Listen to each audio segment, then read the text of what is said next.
Seimo nacionalinio saugumo ir gynybos komitetui pristatytoje specialiųjų tyrimų tarnybos 2015 metų veiklos ataskaitoje teigiama, kad gerėja STT veiklos rezultatai visose srityse. Akcentuojami teisingai pasirinkti STT veiklos prioritetai, o esą visuomenės pasitikėjimas šią tarnybą nuolat didėja. Tokią optimistinę naujieną pradedame ekstra žinias. Sveiki! Į Lietuvą atskrido 2 moderniausi radarais nesusekami Jungtinių valstijų naikintuvai F-22 Raptor. Stebint prezidentei Daliai Grybauskaitei, orlaiviai nutūpė karinių oro pajėgų aviacijos bazėje Šiauliuose, iš kur vykdoma NATO oro policijos misija. Tai signalas, kad aljansas pasirengęs ir pajėgus atremti bet kokio tipo grėsmes. Lėktuvų sutikimo ceremonijoje sakė prezidentė Dalia Grybauskaitė. Esame pasirengę gintis, jeigu bus toks poreikis, ir gintis su efektyviausiomis pasaulinėmis priemonėmis. Šis naikintuvas yra 5. kartos, pats moderniausias pasaulyje.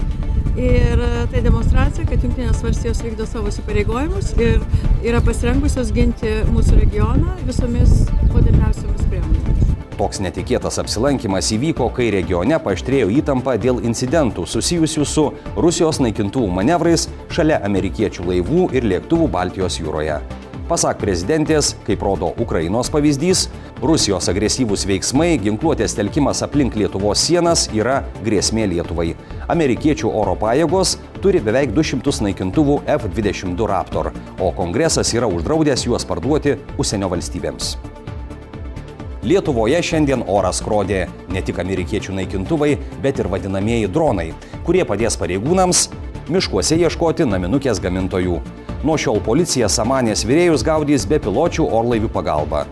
Suskaičiuota, jog ieškant pažeidėjų, šukuoti Lietuvos miškus ir kelti sraigtasparnius per brangu. Todėl mokslininkų sukurti aplinką skenuojantys dronai leis sutaupyti. Orlaivis karėdė pusę valandos, tai būtų kelių policijos ekipažų, kelių parų darbas. Tai įsivaizduokite, 10 kartų sumažiname, mes gauname konkrečią vietą ir mes tiksliai važiuojame į ją tikrinti būtent, kas tenais yra. Daug efektyviau, čia lygiai tas pats palyginčiau patruliavimą pėsti ir pasiekimą, sakykime, objektų ir patruliavimą automobiliu. Sėdai ir nuvažiavai, tai matot, greitis skiriasi 10 kartų. Lietuva nusprendė nepriimti antrojo afganistaniečio, kurio prašymas suteikti prieglobstį buvo patalpintas internete. Afganistanietis įraše teigė dirbęs Jungtinių tautų remiamoje taikos ir integracijos programoje, kur artimai bendradarbiavo su Lietuvos kariais bei tarpininkavo tarp Lietuvos ginkluotųjų pajėgų ir Talibano. Tai anot jo vėliau atsigręžė prieš jo saugumą. Šiuose teiginiuose yra dalis tiesos, tačiau afganistaniečio indėlis buvo ganėtinai mažas, teigia vidaus reikalų viceministras Elvinas Jankevičius. Laikinoje sostinėje siautėja triukšmautojai. Kauno visuomenės sveikatos centro specialistai fiksuoja 5 didesnį skundų skaičių dėl triukšmo nei pernai. Triukšmingiausiomis miesto vietomis vardijami pramoniniai, šalia intensyvių gatvių esantys rajonai bei didelių susibūrimų erdvės. Skundai galima suskirstyti būtų į kelias rūšis. Tai nuo pramonės įmonių, nuo kažkokių tai jų gamybos procesų sklindantis triukšmas, toliau nuo įmonių, įstaigų, organizacijų, ventiliacinių sistemų, kondicionierių keliamas triukšmas. Ir taip pat nuo muzikinių klubų muzikos keliamas triukšmas ir transporto triukšmas. Tačiau valdininkai šios problemos spręsti neketina, o norintiems tylesnio gyvenimo siūlo rinktis ramesnius rajonus.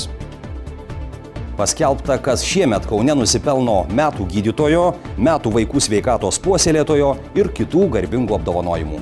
Tačiau dėmesys išblėsta, kai tenka sugrįžti į sunkią kasdienybę. Už nuopelnus medicinai Kaune apdovanoti medikai nedžiūgauja ir sako, jog norėtų būti vertinami ne tik vieną dieną metuose. Situacija išlieka labai sudėtinga. Reikalingas valstybės požiūris. Jeigu skiriama nuo biudžeto, nuo nacionalinio produkto, ten pas mus 3-4%, kuris išsivysčiusiose šalyse ir virš 10%, nuo bendro vidaus produkto, tai aišku, kad tie pinigai yra maži, o sveikatos priežiūra neatsilieka. Palyginus pernai ir šių metų balandžio mėnesio daržovių kainas turgavietėse, matosi, jog lietuviškos bulvės šiemet net 25% brangesnės. Burokėliai brangesni beveik 22%, morkos ir kopūstai 25%, svogūnai 34%, česnakai 28%.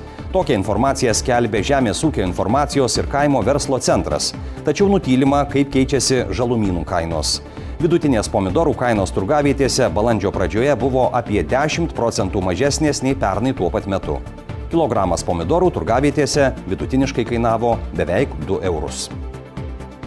Lietuvos vaikai nevalgo daržovių. Mitybos specialistai įspėja, jog situacija yra tragiška. Esą prieš kelis dešimtmečius vaikai žalumynų suvalgydavo dvigubai daugiau nei dabar. Todėl specialistai ragina visuomenę vienytis ir skiepyti meilę daržovėms nuo pat mažens. Esą tik rodant tinkamą pavyzdį galima pasiekti rezultatų. Tai visa informacija šiandienos ekstra žiniose. Beliko orų prognozė rytojui. Ketvirtadienio naktį sinoptikai šalnų jau nežada. Visoje šalyje termometrų stulpeliai svyruos tarp 1–4 laipsnių aukščiau nulio. Bus giedra ir mažai vėjuota. Dieną dangus neauksis. Daug kur prognozuojami trumpalaikiai lietūs, tik pajūrio zonoje be kritulių. Termometrai rodys 9–13 laipsnių šilumos. Dėkoju, kad žiūrite ekstra žinias ir iki pasimatant rytoj.